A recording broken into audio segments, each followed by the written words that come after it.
Hello everyone. So guys, आज के इस वीडियो में बात करने वाले हैं डैम्प्ड वाइब्रेशन के बारे में। तो देखिए, बात आती है कि डैम्प्ड वाइब्रेशन क्या है, क्या इसका डायग्राम होगा, क्या इसका एग्जाम्पल है। तो डैम्प्ड वाइब्रेशन को इस लेक्चर में हम लोग क्या कवर करेंगे। तो देखिए, अगर आपने नेचुरल वाइब्रेशन का जो आर्टिकल है वो आपने नहीं देखा है तो आप क्या कर सकते हैं, प्रीवियस वीडियो में जाकर क्या है नेचुरल वाइब्रेशन के बारे में रीड कर सकते हैं। तो देखिए, यहां पर बात आता है कि भाई डैम्प्ड वाइब्रेशन क्या है। तो देखिए, जो आपको मैंने नेचुरल वाइब्रेशन बताया था उसी से रिलेटेड ये भी है। बिल्कुल देखो, वहां पर क्या था, पीरियोडिक वाइब्रेशन था, तो यहां पर भी क्या है, पीरियोडिक वाइब्रेशन है। वहां पर एक्सटर्नल फोर्स क्या था, प्रेजेंट नहीं था नेचुरल में, लेकिन डैम्प्ड वाले में क्या है, रेजिस्टिव फोर्स क्या है, प्रेजेंट है। ध्यान रखना बहुत अच्छे से, नेचुरल वाले में एक्सटर्नल फोर्स का प्रेजेंस नहीं था, लेकिन यहां पर जो आपका रेजिस्टिव फोर्स है वो क्या है, प्रेजेंट है। तो अब आप देखो डेफिनेशन क्या बोलोगे, आप बोलोगे the periodic vibration of a body, the periodic vibration of a body of decreasing amplitude in the presence of resistive force are called damped vibration. अब देखो, आप सोच रहे हो कि भाई इसमें क्या है, ये टर्म आ गया डिक्रीजिंग एम्पलीट्यूड का।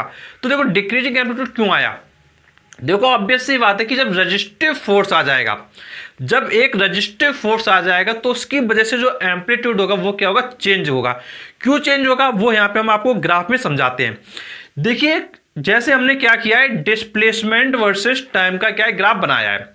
ये जो आपकी वाई एक्सिस है इसको हमने डिस्प्लेसमेंट ले लिया है और एक्स एक्सिस को हमने क्या है, टाइम ले लिया है। अब यहां पर आप देख सकते हैं, ये जो वाइब्रेशन है यहां पर क्या प्रेजेंट है, आपका फोर्स प्रेजेंट है। कौन सा फोर्स प्रेजेंट है, रेजिस्टिव फोर्स प्रेजेंट है।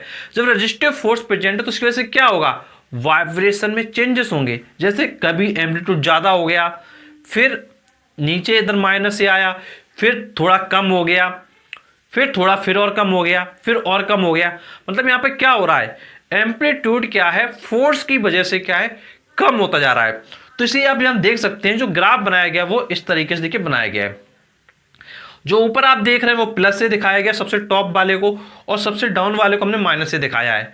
तो ये मैक्सिमम क्या है, डिस्प्लेसमेंट है। तो आपको ये ध्यान रखना है कि भाई ये जो डिस्प्लेसमेंट है वो क्या हो रहा है। आप यहां देख रहे हैं कि भाई जो डिस्प्लेसमेंट ग्राफ आपने बनाया हुआ है, यहां डिस्प्लेसमेंट ये है, यहां पर डिस्प्लेसमेंट ये है, यहां पर डिस्प्लेसमेंट ये है।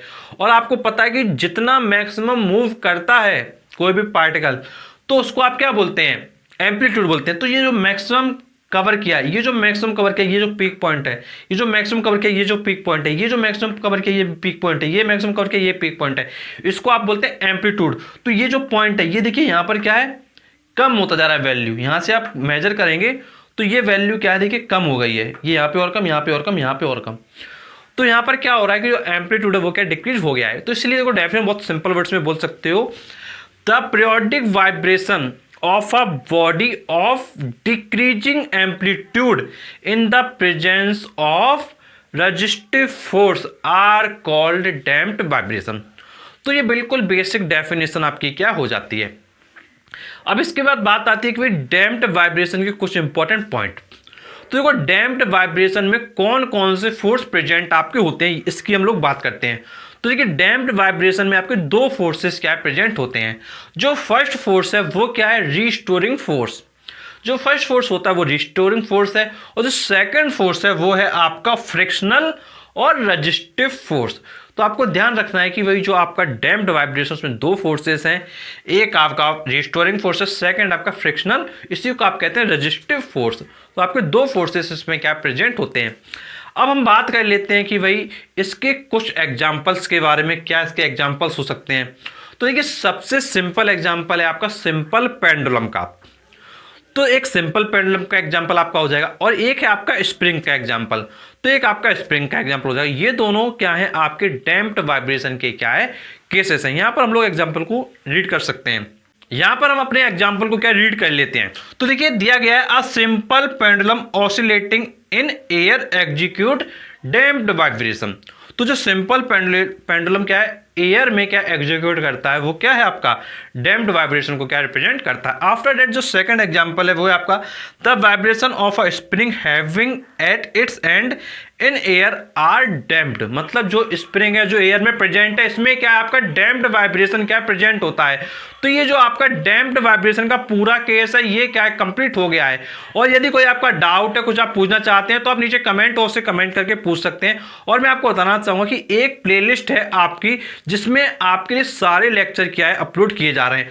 प्लेलिस्ट का नाम है सेमेस्टर 2 फिजिक्स। तो जब आप जाएंगे सेमेस्टर 2 फिजिक्स आईसीएसई क्लास 10 में, इस प्लेलिस्ट में आपको फिजिक्स के ऑल वीडियोस मिल जाएंगे। और कोई भी आपका डाउट है, कंफ्यूजन, तो आप नीचे कमेंट बॉक्स में कमेंट करके पूछ सकते हैं। और ऐसे वीडियो पाने के लिए चैनल को जरूर सब्सक्राइब कर लें, नोटिफिकेशन दबा दें, क्योंकि हम आपके लिए वीडियो लाते रहते हैं। चलिए मिलता हूं नेक्स्ट वीडियो, तब तक शुक्रिया।